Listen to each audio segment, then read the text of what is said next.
투수는 너무나 낙차 큰 커브볼을 잘 던졌는데 그 낙차 큰 커브가 포수까지도 속아버려서 이 정책에 대한 정확한 이해가 없는 것입니다. 받지를 못하는 것입니다.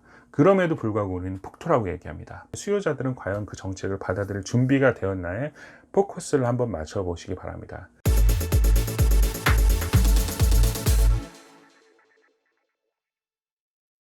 안녕하세요, 한동화입니다. 오늘은 부동산 정책이 먹히지 않는 이유, 절대 먹히지 않는 이유에 대해서 이야기해 보려고 합니다. 본격적으로 이야기하기에 앞서 저는 이 내부자 TV를 통해서 두 가지 정도는 항상 배제하고 싶었습니다. 첫 번째로는 절대 어렵게 이야기하지 않는다. 저는 이 채널을 통해서 그냥 많은 구독자 여러분들이 쉽게 듣고 그냥 흘려보내도 부동산에 대한 어떠한 자산 관리에 대한 재테크에 대한 어떤 내용들이 쉽게 귀에 들어올 수 있도록 만든다는 것이 모토인데, 오늘은 다소 어려울 수 있습니다. 하지만 부동산 전반적인 사이클에 대해서 이야기하게 될 테니까 들으면 상당히 도움이 될 것이고요.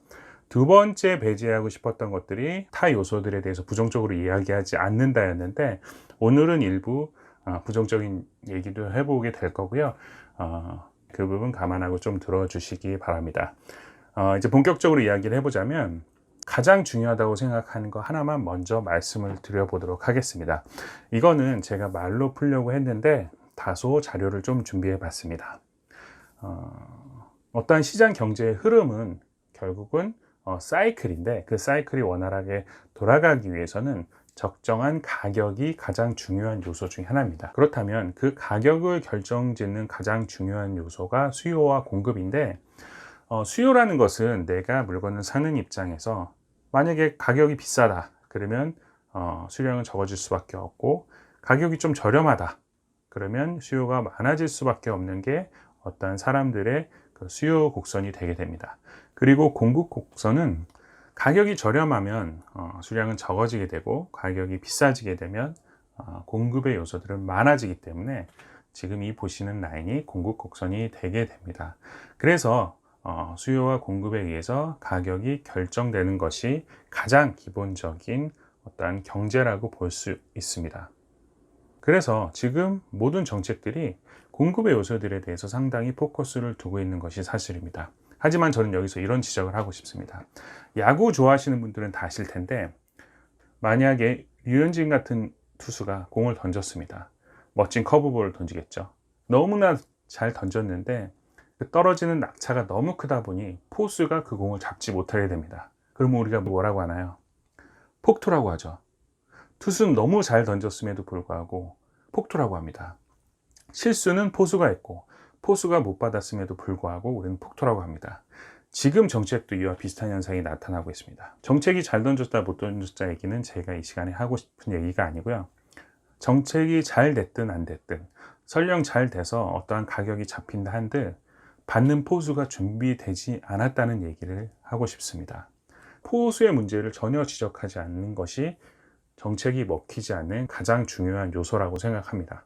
만약에 예를 들어서 정책이 너무나 잘 먹혀서 10억짜리 부동산이 7억으로 떨어졌다고 가정을 해보겠습니다. 그러면 제 친구가 있어요. 무주택자입니다. 10억짜리 부동산이 7억으로 떨어졌을 때 구매하라고, 매수하라고 제가 요청을 하면 그 친구 뭐라고 얘기할 것 같으세요? 너무 좋네, 3억 떨어졌네, 당장 구매해야겠다, 이럴 것 같으세요? 절대 그렇지 않습니다. 더 떨어지는 거 아니야? 지금 사면 후회하는 거 아니야?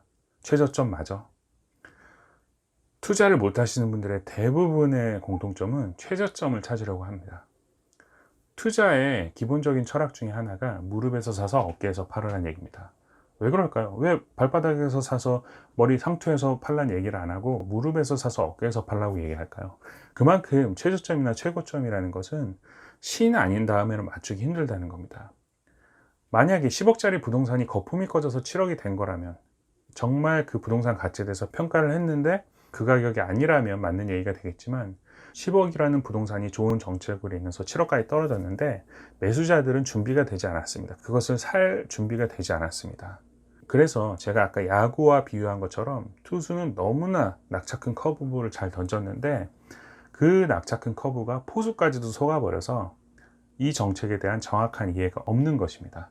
받지를 못하는 것입니다. 그럼에도 불구하고 우리는 폭토라고 얘기합니다. 수요자들은 과연 그 정책을 받아들일 준비가 되었나에 포커스를 한번 맞춰보시기 바랍니다. 자본주의 사회에서 우리가 공정을 많이 얘기합니다. 공정이란 것이 무엇입니까? 많이 아는 사람이 그만큼 많은 이득을 취하는 것은 너무나도 공평한 것입니다.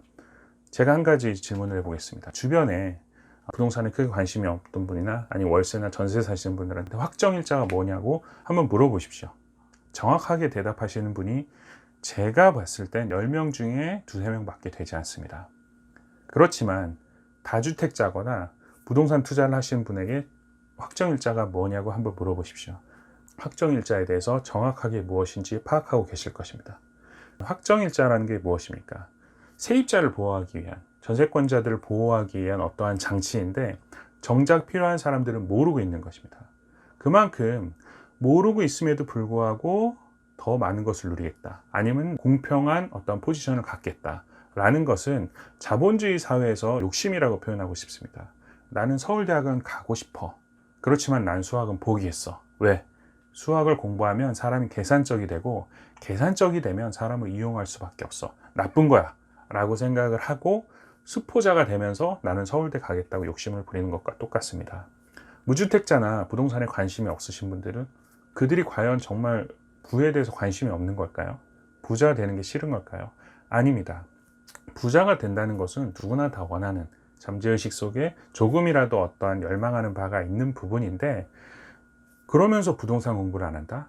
이것은 서울대는 가고 싶지만 수학은 포기한다 라고 얘기하는 것과 똑같습니다. 무주택자나 많은 사람들을 그렇게 부동산에 관심 없게 만들고 부동산으로 돈 벌지 않는 것이 자랑처럼 여겨지는 이 사회, 즉 수요자들에 대한 어떤 정책적인 변화가 없이는 제가 감히 장담하건대 아무리 좋은 정책이 약발은 먹힐 수 있습니다. 3년, 5년 어느 정도 매물이 나올 수가 있죠. 매물이 나오면 뭐합니까? 수요자들이 아무도 받지 않는데 결국은 그 공중에 떠있는 매물들을 돈 많은, 유동성이 많은 다른 다주택자들이 또 가져갈 수밖에 없어서 결국은 또 원점이 될 수밖에 없습니다. 이러한 현상이 또 일조를 하는 것이 무주택을 장려하는 사회 구조가 있습니다. 주택 청약이라는 요소 중에 많이 생각하고 있는 부분들이 무주택 가산점이라는 것입니다. 오랫동안 내 집이 없는 사람일수록 혜택을 주는 것입니다. 만약에 주택 청약을 통해서 무주택자들의 한 20~30%의 주택을 공급해 줄 수 있다면 좋은 제도가 될 수도 있습니다. 그렇지만 우리가 흔히 로또 청약이라고 얘기하는 것처럼 정말로 우리가 살고 싶은 데는 정말 로또만큼 되기 힘든 것이 주택 청약인데, 거기에 가산점을 얻기 위해서 평생 무주택자로 살아야 된다는 것입니다. 그것은 상당히 불합리하고 내 자산과 포트폴리오를 운영하는 데 있어서 가장 많은 비중을 차지하고 있는 주거 비용에 대해서 그 주권을 내 임대인에게 맡기는 것과 똑같은 현상을 만들어 버리게 됩니다. 그래서 집은 비록 좁지만 돈 좀 더 아껴서 계획적으로 3년 뒤, 5년 뒤에 집을 옮기겠다라는 어떤 철저한 계획을 세워놔도 그 주권은 임대인에게 있기 때문에 임대인이 돈 더 올려달라 그러면 대출을 더 받아서라도 전세금 올려줘야 되고, 월세 올려달라 그러면 용돈을 아껴서 더 올려줘야 되고, 제 포트폴리오가 정말 내가 계획했던 대로 갈 수 없는 결정적인 역할을 하게 됩니다. 자, 그럼 어떻게 하란 말이냐? 그럼 네가 생각하기에는 어떤 게 해결책이냐? 라고 물어보신다면 저는 이런 말씀을 드리고 싶습니다. 집을 사는 것에 대한 진입 장벽을 낮춰야 합니다. 무주택 기간이라는 것에 대해서 큰 가점을 주지 말고 1주택자나 무주택자나 동일한 선상에서 혜택을 주어줘야 합니다. 자, 무슨 얘기냐면 신혼부부가 똑같이 있습니다. 주변에 한번 보시면 사례를 어렵지 않게 찾아보실 수 있을 텐데, 처음 결혼을 하면서 정말 부족하지만 내 집을 샀던 신혼부부와 현금이 어느 정도 확보된 상태에서 전세나 월세로 신혼을 시작하는 신혼부부와 향후 5년 뒤, 10년 뒤에 가보면 어떤 사람이 더 많은 자산을 형성하고 있을 것 같으세요? 당연히 예측하셨던 대로 힘들지만 집을 샀던 부부들이 훨씬 더 많은 자산을 형성하고 있게 됩니다. 그만큼 쉽게 집을 구매하는 데 있어서 많은 정책이나 지원들을 풀어줘야 된다고 생각을 합니다. 사회적으로 무주택자를 장려하는 이러한 시스템은 절대 어떠한 정책도 먹힐 수 없게 만듭니다. 즉, 같은 지역에 10억짜리 아파트면 빌라는 4억, 5억대, 거의 절반 수준으로 가격이 형성되어 있습니다. 집을 쉽게 구매를 할 수 있게 되면, 무주택이라는 어떠한 혜택이 없게 되면 신혼부부도 지금은 자금적으로 아파트를 살 여력은 안 되겠지만 빌라나 어떤 다세대 주택을 쉽게 구매를 할 수 있게 됩니다. 그러면 빌라의 가격이 자동적으로 상승을 하게 됩니다. 빌라의 가격이 형성된다는 것은 제가 지금 그래프로 한번 보여드리겠습니다. 아까 보여드렸던 수요 라인이 오른쪽으로 이동을 하게 되는 것과 똑같습니다. 학문적으로는 이렇게 보시면 되는데, 그러면은 가격이 형성되는 라인이 우상향하기 때문에 가격도 높아지고 수요량도 같이 증가하게 됩니다. 지금 현 사회에서 있는 주택 공급에 대한 문제가 뭐냐면, 숫자적으로는 주택 보급률이 100%를 넘었다고 합니다. 그 숫자의 함정에 빠져 있는 거죠. 그렇지만 정말 우리가 사고 싶은 집은 50%도 안 된다는 얘기입니다. 왜? 보급됐다는 그 숫자의 통계치에는 4억짜리, 5억짜리 빌라도 포함이 되어 있기 때문입니다. 즉, 빌라나 이런 것들이 가격이 상승하게 되면 상향 평준화가 되는 것은 맞습니다. 10억짜리 아파트가 있고 5억짜리 빌라가 있는 지금의 현 상황보다는 8억짜리 아파트가 있고 6, 7억짜리 빌라가 형성되어 있는, 전반적으로 가격이 균등화되어 있는 시장이 수요량도 많고 공급량도 많고 가격 형성이 상당히 합리적이고 객관화될 수 있는 시장이 되게 됩니다. 그렇게 되면 주택 보급률 거의 100% 효과가 발휘하게 되는 것입니다. 예를 들어서 설명해 보자면요, 삼형제가 있어요. 그래서 방이 3개인 집에 각자 방을 하나씩 갖고 살려고 하는데, 한 방은 화장실도 딸려 있고 너무나 좋은 방이고, 나머지 2개 방은 정말 전문용어로 허접한 이런 방이에요. 그러면 1년에 한 번씩 방을 바꾼다든지 그 좋은 방을 얻기 위해서 끊임없이 싸우게 되고 끊임없이 불만족할 수밖에 없게 되는 시장이 형성이 되게 됩니다. 하지만 비슷비슷한 방이 3개가 있다고 가정을 해보게 되면 세 식구가 큰 불만 없이 균등하게 방을 차지하고 각자의 방에서 만족도가 상당히 높은 상태에서 오랫동안 살 수 있다는 것입니다. 결론적으로 말씀을 드리자면, 투수는 공을 잘 던졌고 포수는 잘못 받았어요. 그래도 우리는 폭투라고 합니다. 그러한 맹점에 빠져 있지 말고 어느 정도는 수요에 포커스를 맞춰서 정책적인 부분을 펼쳐보는 것도 상당히 중요하고 부동산 정책에 대한 만족도를 높일 수 있는 중요한 포인트라고 생각을 합니다. 오늘 제가 준비한 내용은 여기까지고요. 다음에 더 좋은 내용으로 다시 찾아뵙도록 하겠습니다.